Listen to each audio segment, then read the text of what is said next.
Itu adalah dikorupsi itu. Iya. Dari atas pamannya 10.000 yang diterima masyarakat penggusuran ini kan yang menjadi 5.000 atau 4.000. Ini yang jadi masalah. Ini sebenarnya yang harus dipotong. Nah, itu oknum-oknum. Ini gue setuju sama statementnya Pak Mahfud sih, bahwa polisi itu tidak melanggar kewenangannya untuk melakukan itu.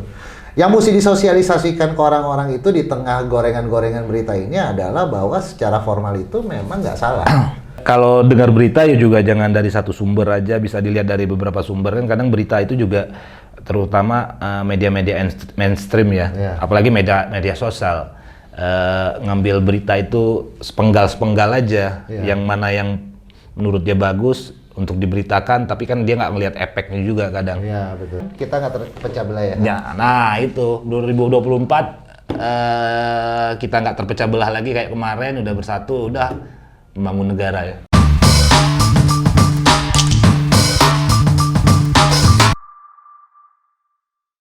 Oke, kembali lagi ke channel YouTube The Brick Talk.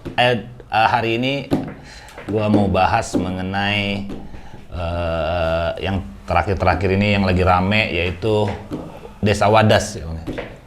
Partner gua sama hari ini kebetulan sama Bang Damba, kita mau bahas tentang Wadas di Purworejo, Jawa Tengah ya. Tapi sebelumnya subscribe dulu. Terus setelah subscribe, like, komen, terus di-share lah ke teman-teman, saudara-saudara, encing, ning. Biar ketahuan hukumnya yang tadinya Anta. nggak terlalu melek hukum, malah tambah buta. Tapi ini kita beberapa minggu ini agak masih euforia ini ya, Indonesian Slayer Basketball Cup. Sukses, Har? Alhamdulillah. Alhamdulillah.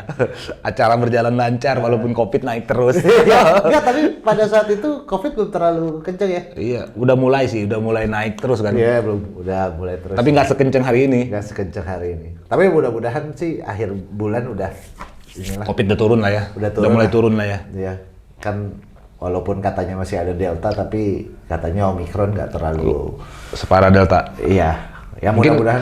Mungkin udah ini juga, orang udah vaksin, terus udah banyak yang kena juga, jadi efeknya nggak terlalu parah kayak Delta mungkin.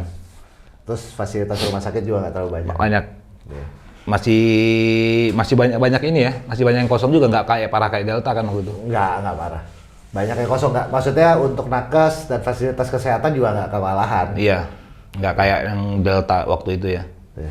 Mungkin orang juga udah banyak kenal, udah ngerti ya, orang di rumah aja lah. Paling kayak gitu paling. Iya. Oke, Bang, hari ini kita mau bahas ini, kemarin yang di Jawa Tengah kan rame banget tuh masalah pengukuran di Wadas ya.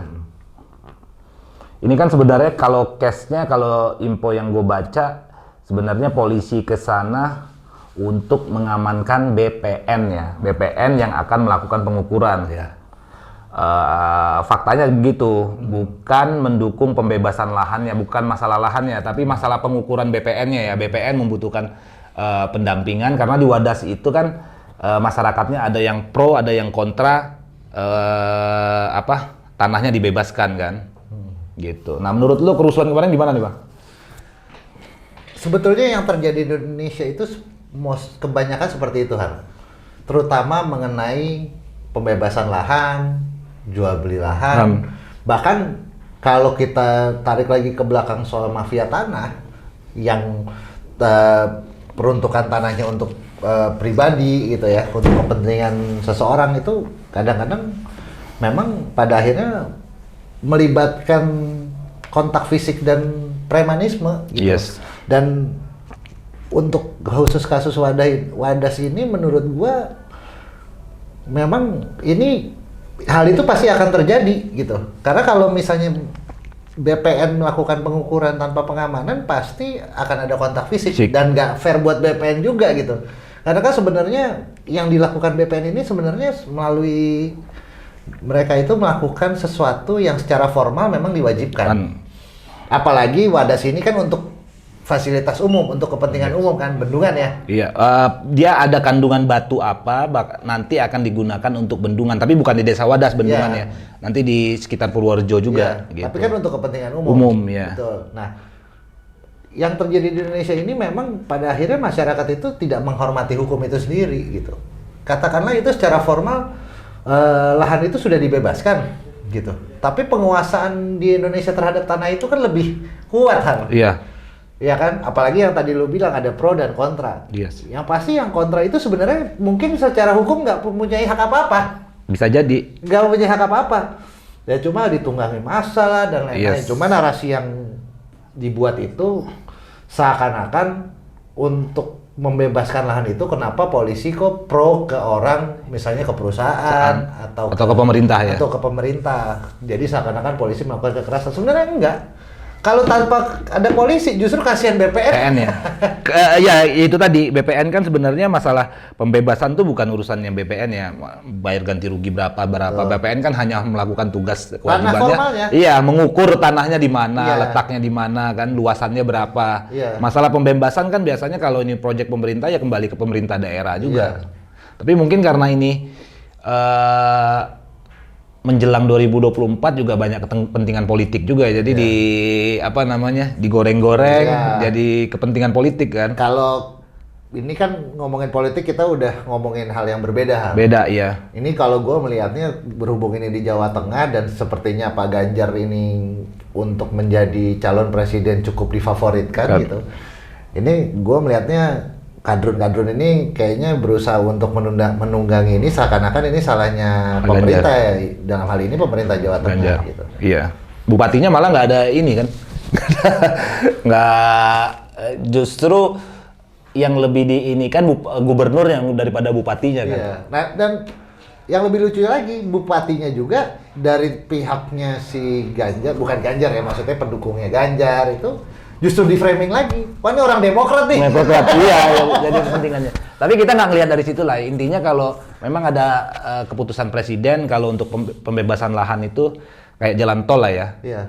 Jadi kalau untuk kepentingan umum dia punya negara itu punya hak untuk melakukan pembebasan ya. Kalau dia nggak sesuai dengan harga kan bisa melalui peradilan kan. Iya. Terus bisa konsinyasi juga duitnya. Iya. Nah itu dia yang gue bilang, Harun. Ini permasalahannya orang Indonesia ini tidak menghormati hukum-hukum formal, apalagi terkait dengan tanah. Jadi kalau misalnya lu punya sengketa tanah dan lain-lain, lu menang di pengadilan, belum tentu lu bisa eksekusi itu gitu. Yes. Karena nanti akan berhadapan dengan masyarakat. Masyarakat kata pro dan kontra itu kadang-kadang nggak harus benar-benar pro dan kontra, kadang-kadang ditunggangin juga. Enggak. Ini kepentingan si yang punya tanah nih, gitu. Kepentingan si ini gitu ditunggangin. Tapi seakan-akan dibuat masyarakat yang nggak ini kan. Menurut gua itu sesuatu yang memang harus dengan tangan besi, Har. Yes. Dan gua merasanya polisi pun hanya melakukan pengamanan dan bukan melanggar HAM. Buktinya yang ditangkap di Polda itu pada main pingpong kok. Dipulangin juga. Iya. Kan polisi juga untuk menangkap seseorang harus ada delik. Yes. Walaupun tugas utama polisi itu adalah menjaga ketertiban dan keamanan. Iya, ketertiban umum. Iya, tertiban umum. Iya. Jadi menurut gua ini juga mungkin juga berita juga kadang suka dipelintir-pelintir juga apa yang diinfokan itu dengan fakta lapangan dengan yang diinfokan kadang kan setengah-setengah juga.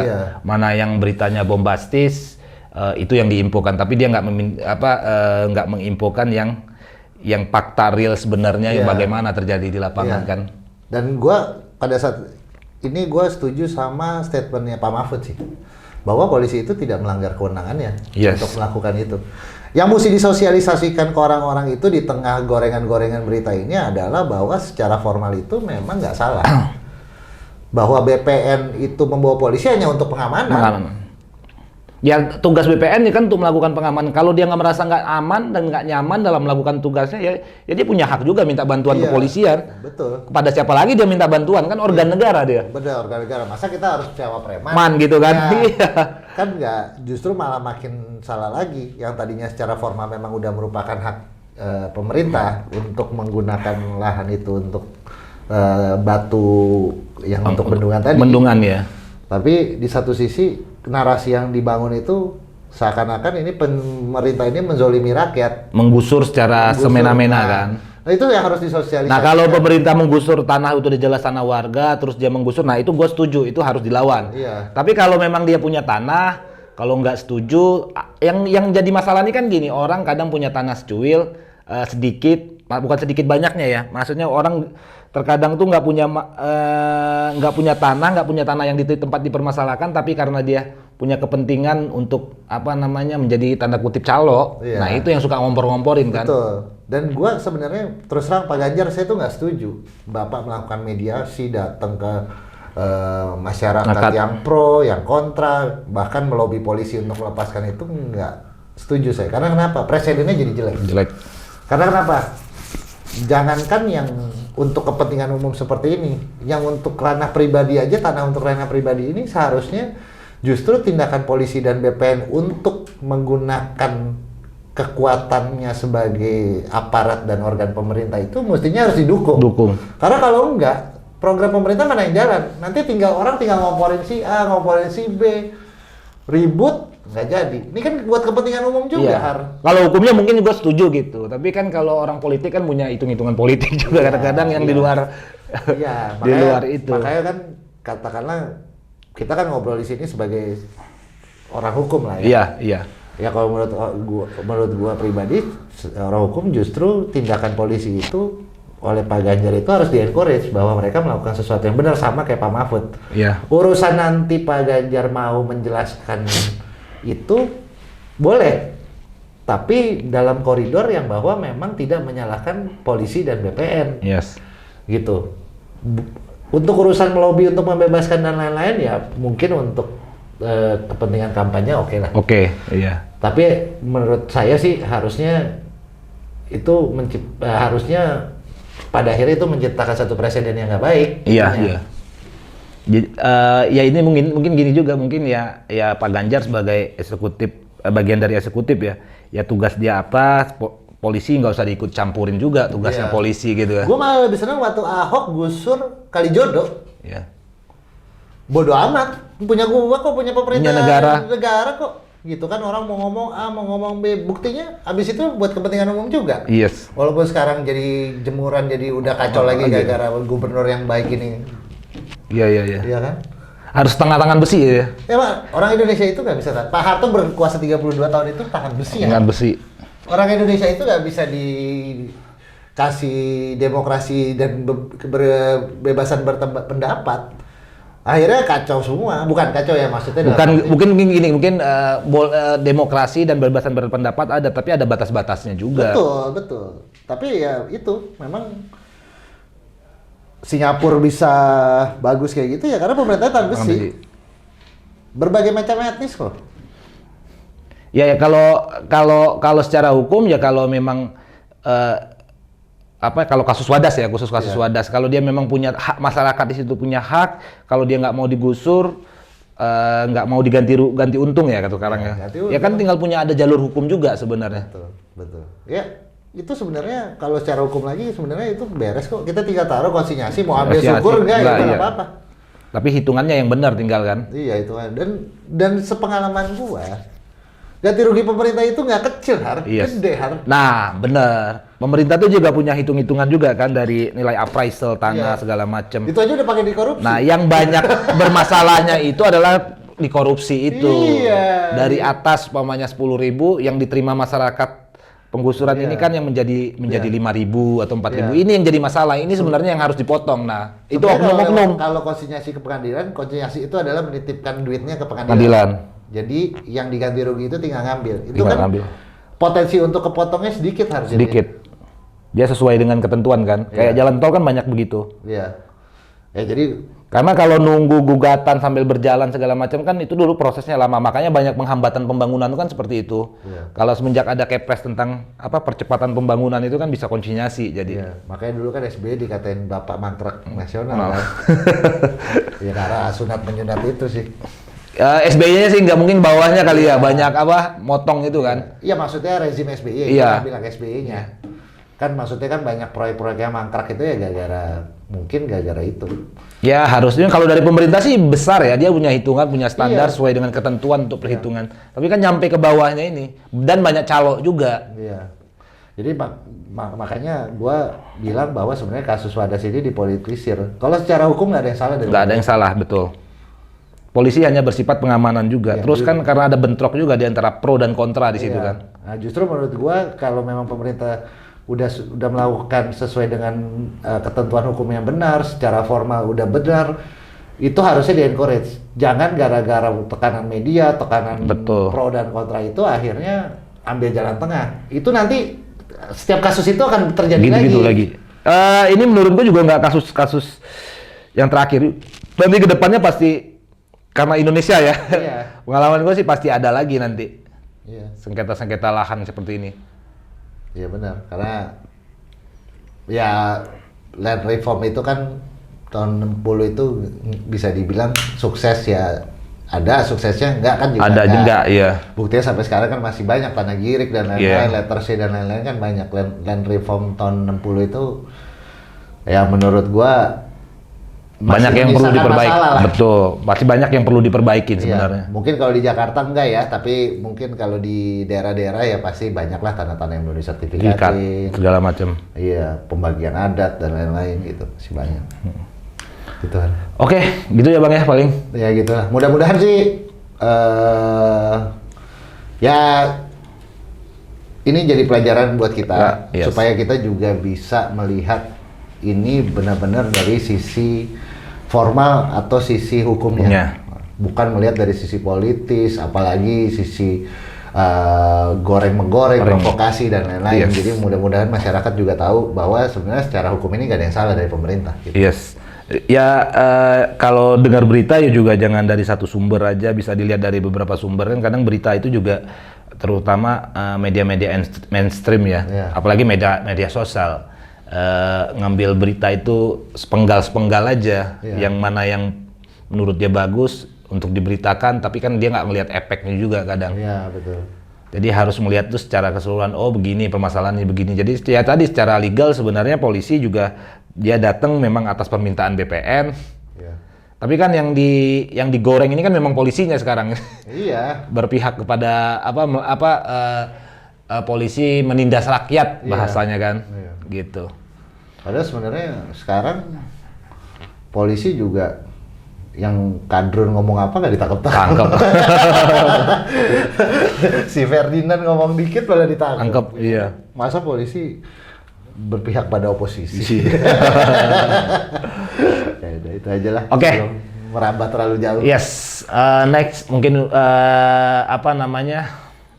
pembicaraan ini bisa bermanfaat lah ya bagi penonton kita. Next kita mungkin bicara yang lain lah yang lebih Panas lah karena gini gue melihatnya nih, gue kan sering main Twitter kan. Kok di Twitter kayaknya menuju 2024 perang dingin ini udah mulai. Ya masyarakat juga bisa memisahkan ini mana yang hukumnya, mana yang kepentingan politik. Ini kan banyak juga digoreng-goreng orang gitu. Di 2024 tuh nggak lama lagi Bang, 2 tahun. Betul. Iya. Dan udah mulai dari sekarang panas. Mulai dari sekarang, iya udah mulai. Iya. Oke, sebelum tutup. Mudah-mudahan kita nggak terpecah belah ya. Ya, nah itu 2024 kita nggak terpecah belah lagi kayak kemarin, udah bersatu, udah membangun negara ya. Dan budaya kita tidak didegradasi oleh ustadz. Ustadz. Ya. Oknum ya. Oknum, ustadz. Yang dapat memecah belah bangsa. Ya. Oke, jangan lupa tadi sebelum tutup di subscribe, like, komen, dan share ke teman-temannya. Dadah, see you. See you.